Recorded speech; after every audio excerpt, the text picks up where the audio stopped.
अखलाकियात से मुराद वो absolute values होती हैं जिस पर एक इंसान कोई कॉम्प्रोमाइज़ ना करे।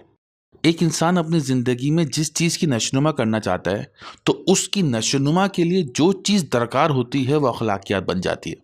मिसाल के तौर पे आज के माशरे में हर इंसान अपने जिस्म और इसकी ख्वाहिशात की नशोनुमा चाहता है, और जिस्म की ख्वाहिशात पैसे से पूरी होती हैं। तो आज के माशरे की एब्सोल्यूट वैल्यू पैसा है, यानी कि पैसा इस माशरे की अखलाकियात है। कुछ भी चला जाए, पैसा ना जाए।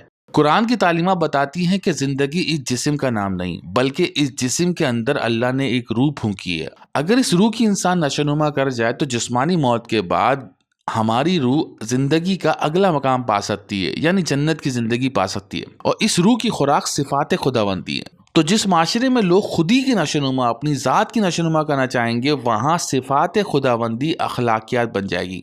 हर इंसान उस माशरे में देना चाह रहा होगा।